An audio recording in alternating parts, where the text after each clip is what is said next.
Parents called me a past mistake at their wedding. Then I found out they stole my college fund from my grandparents. Now, I am making my move. So, I guess I should start by saying my name's Alex, 28M. I grew up in this tiny town in Ohio, one of those places where everyone knows each other, whether you want them to or not.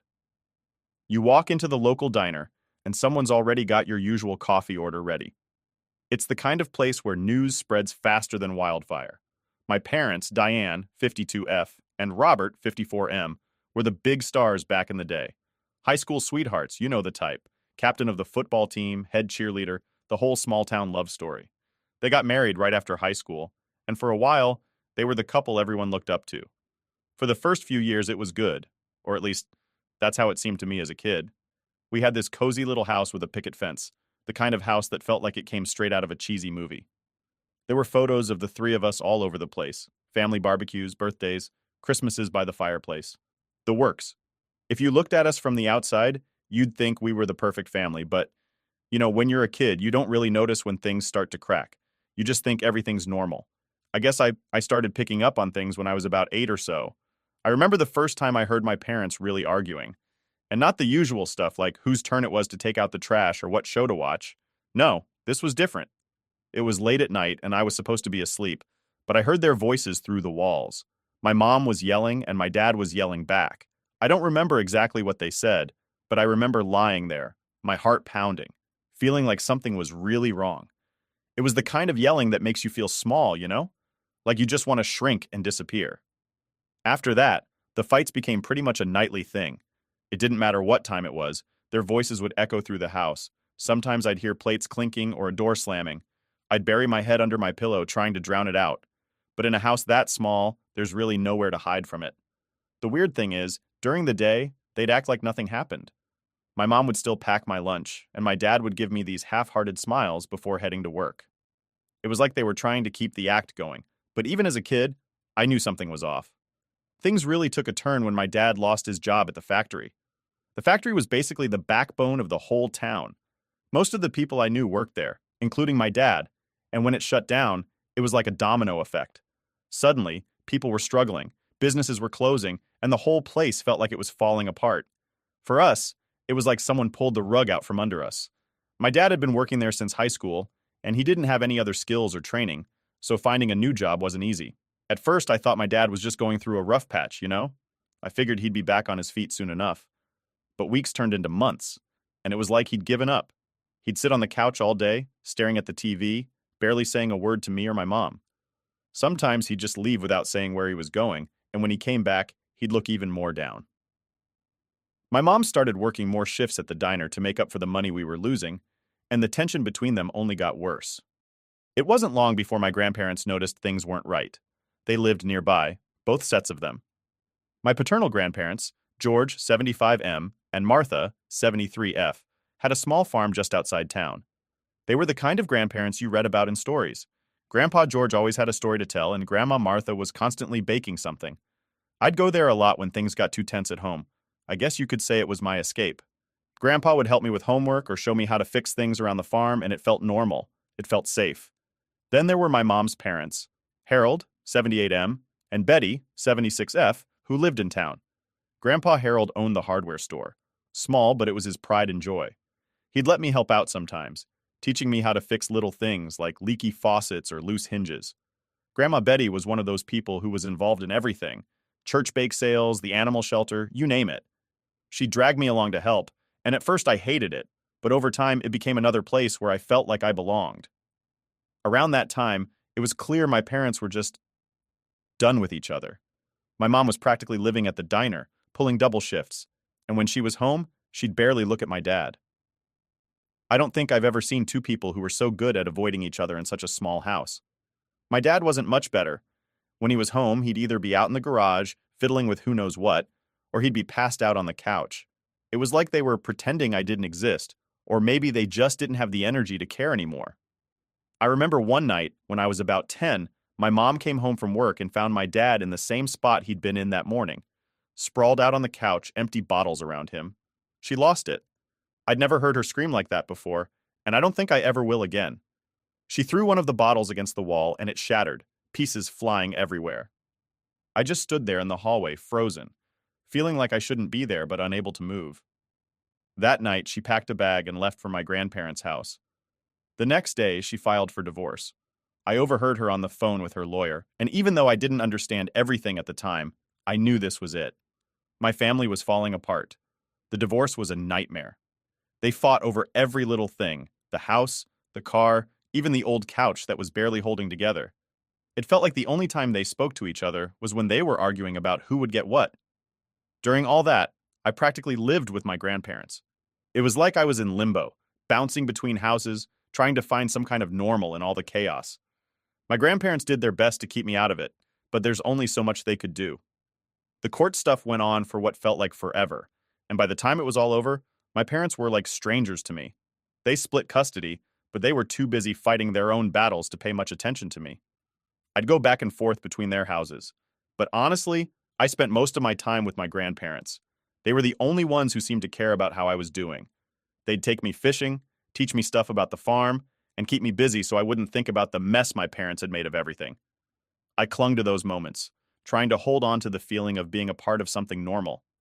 Looking back, I realized that's when things really started to change between me and my parents. They were so caught up in their own drama that they stopped seeing me as their kid and more like a leftover from a failed relationship. And honestly, I think that's when I started seeing them differently too. All right, so let me set the scene. I was 18, fresh out of high school, and finally getting out of that tiny Ohio town. I got accepted to Ohio State University, and I couldn't have been more excited. It felt like a ticket out, like I could finally leave behind all the mess and start my own life. I had no clue what I was really in for, but that's probably what made it exciting. Moving out was kind of a blur. My parents were both there, but it was awkward. They didn't talk much to each other, just quick exchanges about packing or reminding me to double check for stuff. It was almost like they were doing it out of obligation rather than because they cared. My mom gave me one of those side hugs, and my dad just kind of patted me on the back and said, "Well, good luck, kid."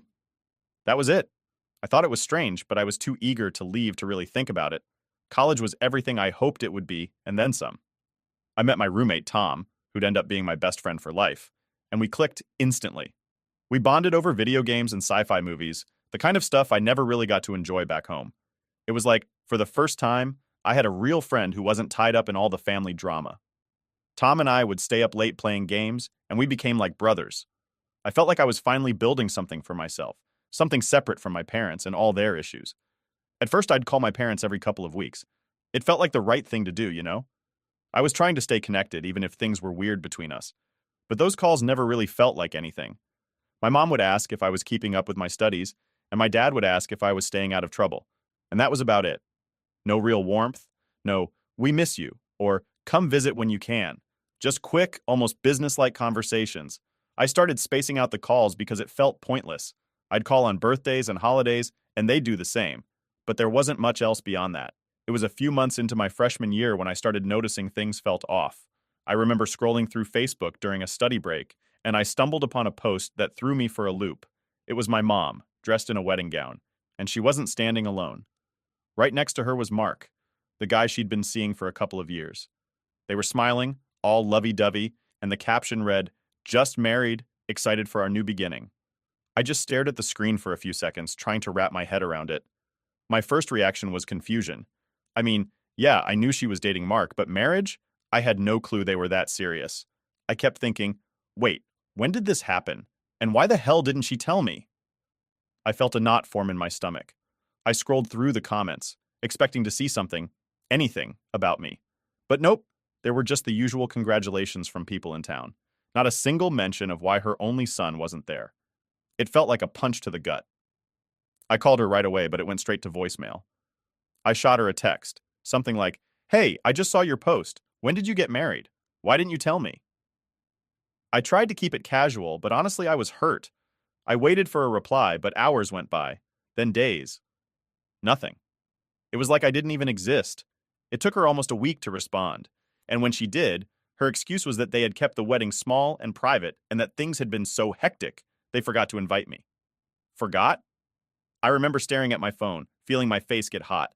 How does a mom forget to invite her only kid to her wedding?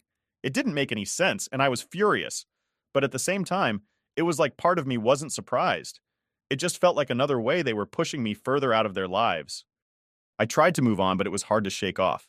It was all I could think about for the next couple of weeks. I didn't tell Tom about it. I wasn't ready to get into all the drama. I just kept it bottled up, telling myself it was no big deal and that I shouldn't care. But deep down, it ate at me. Then just when I thought it couldn't get worse, it did. It was only about 2 weeks later. I was scrolling through Facebook again, because, yeah, I hadn't learned my lesson, when another post popped up. This time it was my dad. He was wearing a tux, grinning next to his girlfriend of 2 years, Lisa, 49F. They had gotten married too, and just like with my mom's wedding, I hadn't been invited. No heads up, no nothing. It was another just married post with a bunch of people in town commenting about how happy they were for them. I didn't even hesitate. I called my dad, and when he actually picked up, I laid into him. I asked him why he didn't tell me he was getting married, why I wasn't there, why nobody thought to call me. His response was something I'll never forget. He laughed. He actually laughed and said, "Alex, who wants their past mistakes showing up at their wedding when they're starting fresh?" I just sat there, stunned. My own father called me a past mistake, like I was some kind of burden he couldn't wait to be free of. I don't know if he meant it as a joke, but it didn't feel like one. It felt like a slap in the face. I hung up without saying anything. I just sat there, staring at the wall, feeling this weird mix of anger and sadness. I guess in that moment, I realized how little I meant to them. It was like they were moving on with their lives, and I was just a reminder of everything they wanted to leave behind. I didn't know what to do with all that. I felt stuck, like I was spiraling.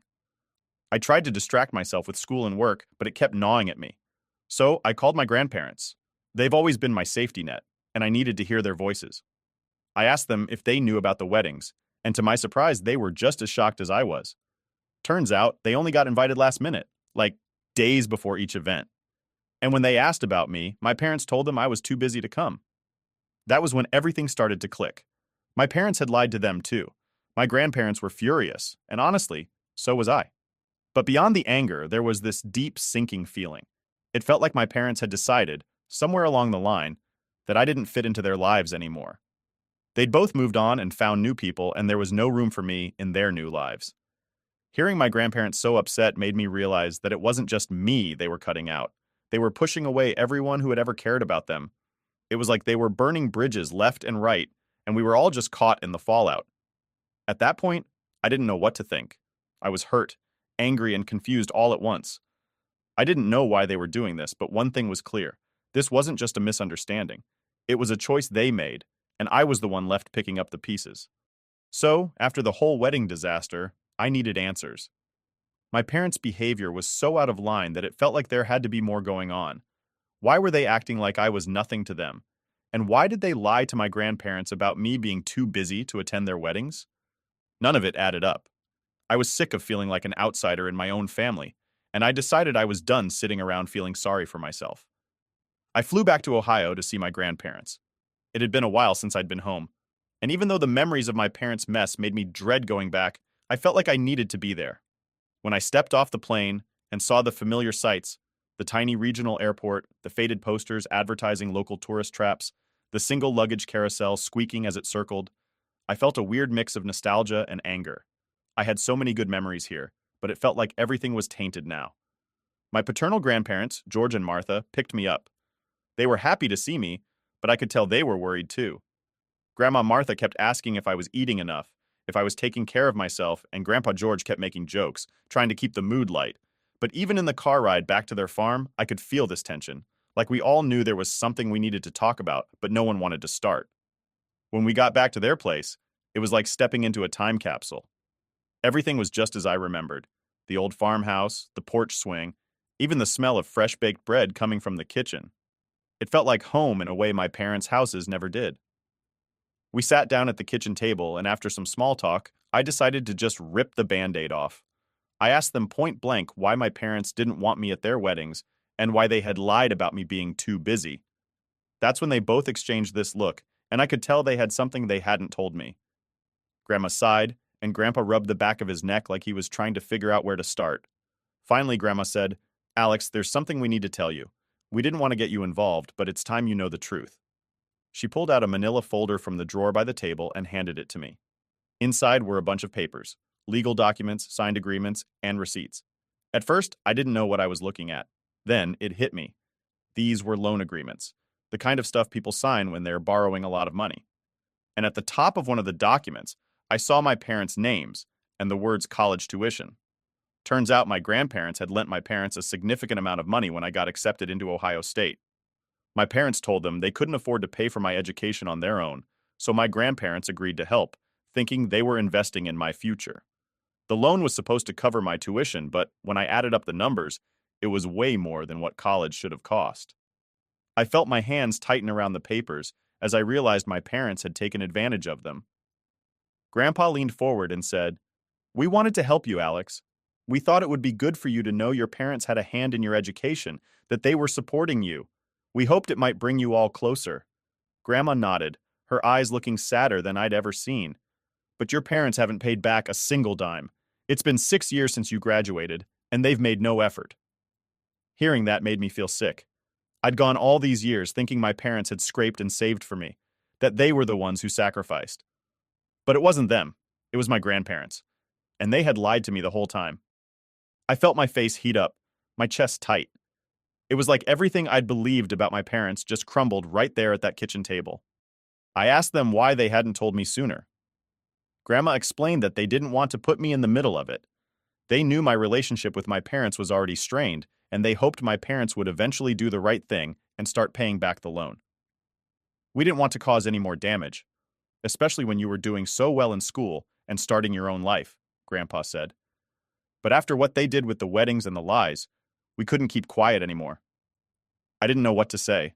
I felt angry, hurt, and confused all at once.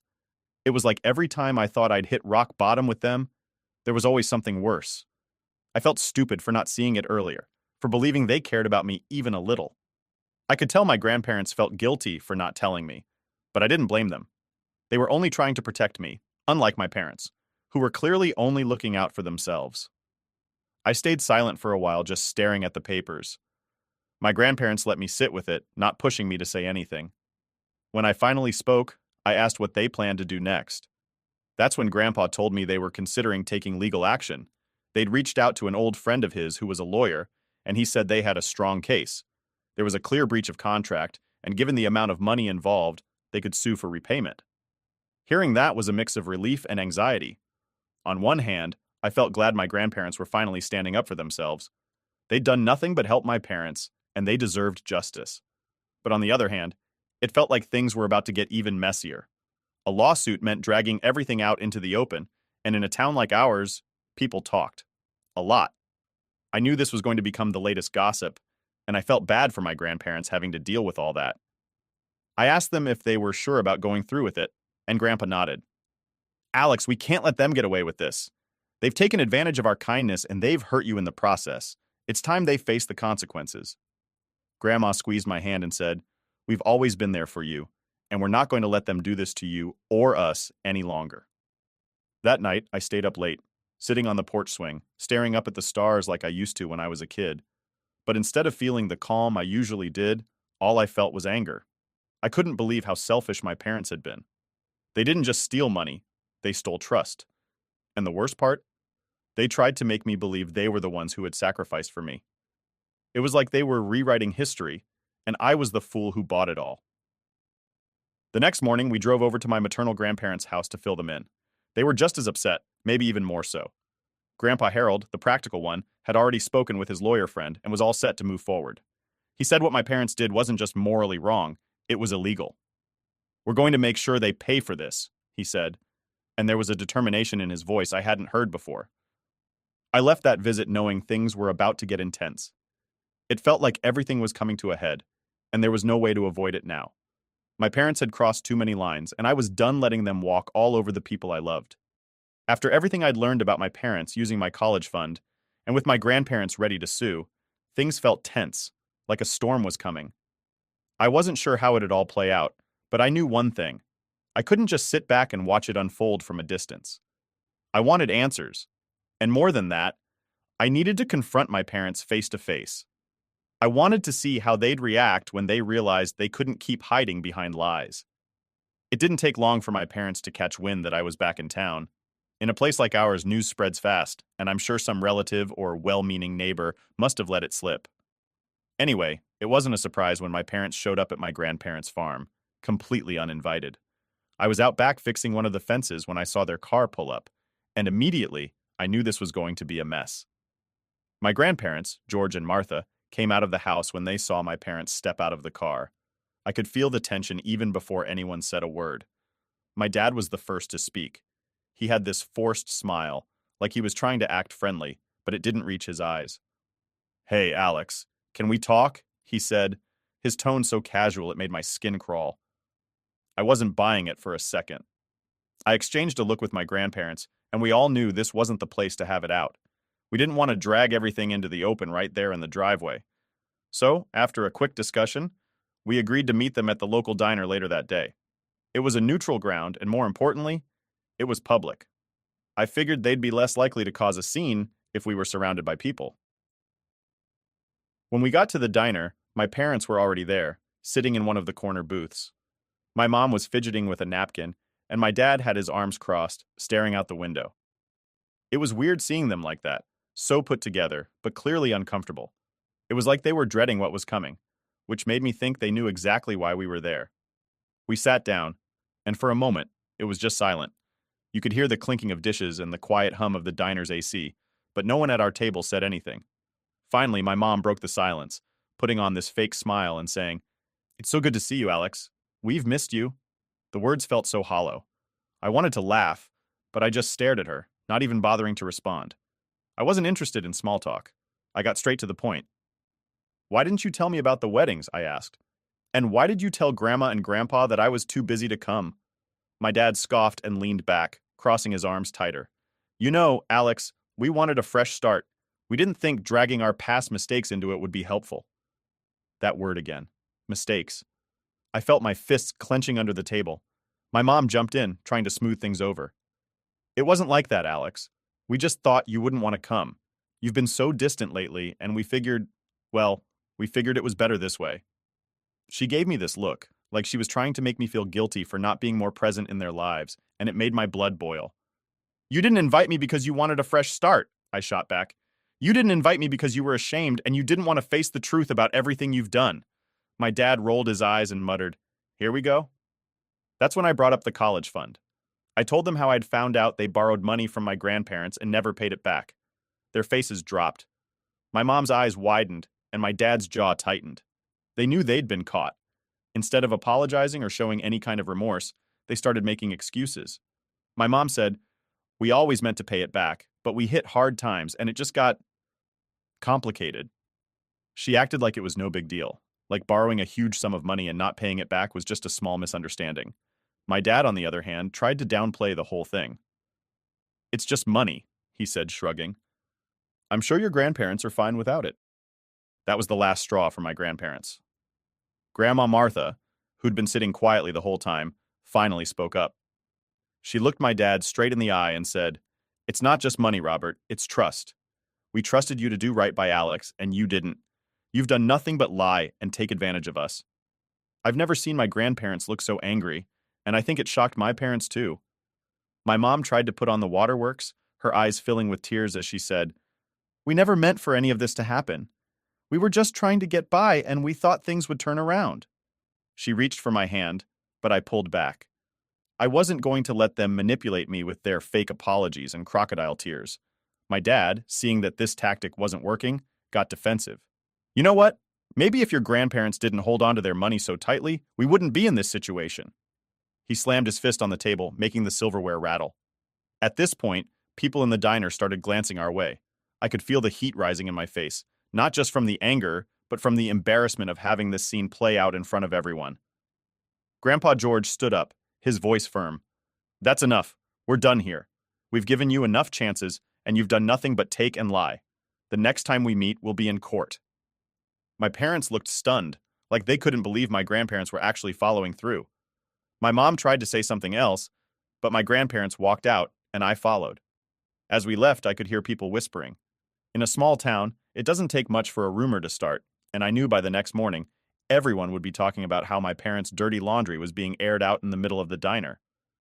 Part of me felt bad for my grandparents, knowing they'd have to face that gossip, but another part of me felt relieved. My parents couldn't hide anymore, and I was done playing along with their lies. Back at the farm, I sat down with my grandparents. They were upset, but they also seemed determined. We talked for a while, and they reassured me that they were making the right choice. "We have to stand up for what's right," Grandpa George said, "and we have to show them that actions have consequences." I could see how much it hurt them to be in this position, but I also knew they were doing it because they cared about me. Later that evening, we got a call from Grandpa Harold's lawyer friend. He told us the case looked strong, and we had a solid shot at winning. It was good to hear, but it also felt heavy. This wasn't just some legal battle. It was a family war. And even if we won, there was no coming back from this. The damage was already done. That night, I lay in bed thinking about everything. I thought about how different things could have been if my parents had just been honest. But they weren't, and they never would be. They only cared about themselves, and it was time they faced the consequences.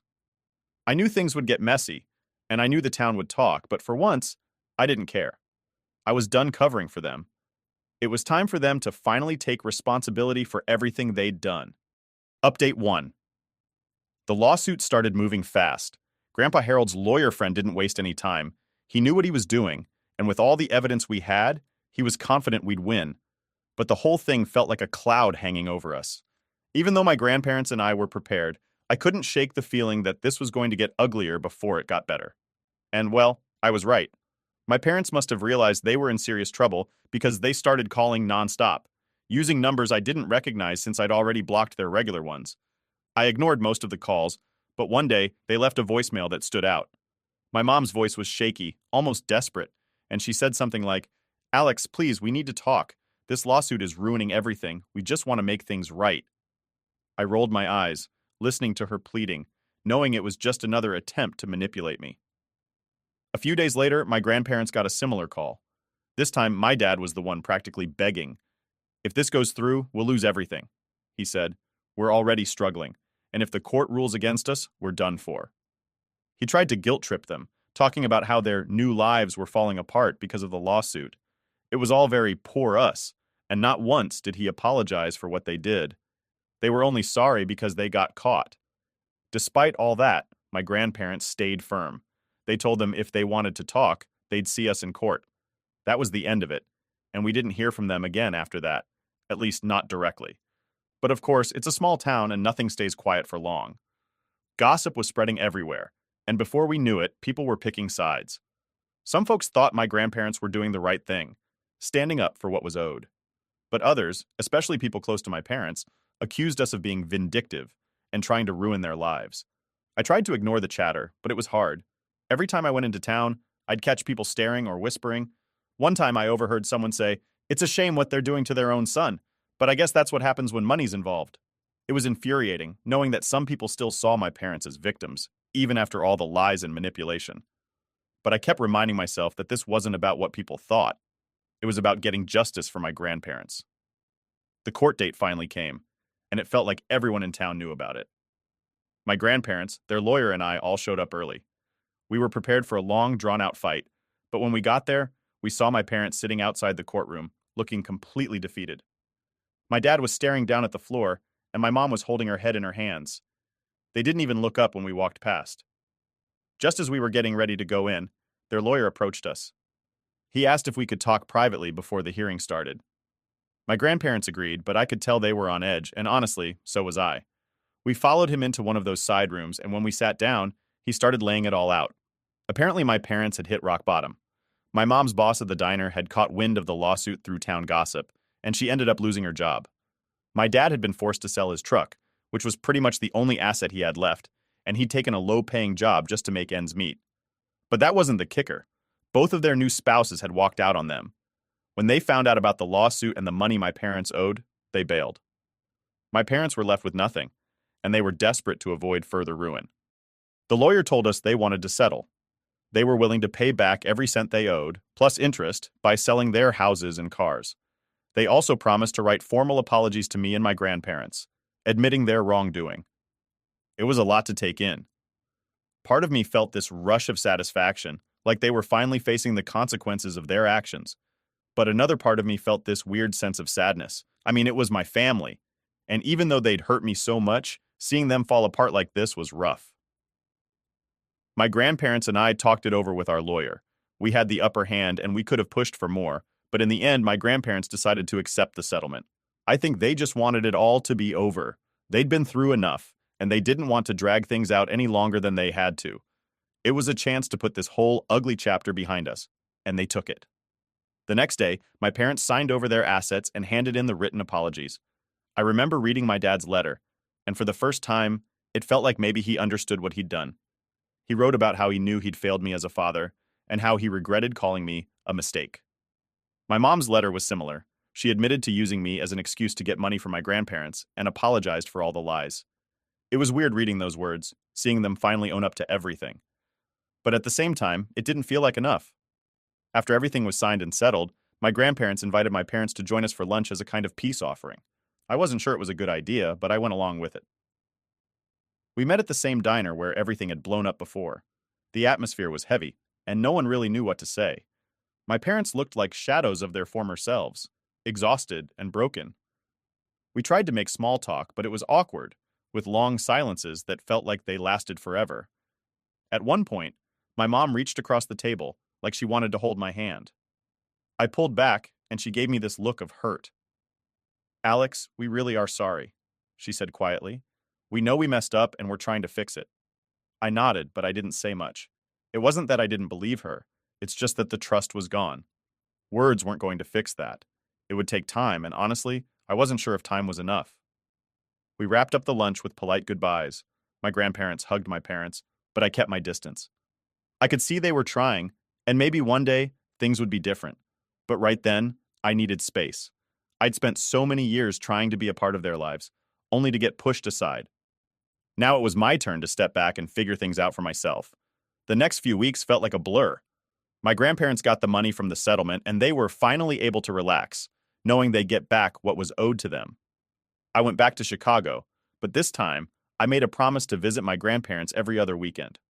I realized how much they'd done for me over the years, and I didn't want to take them for granted anymore.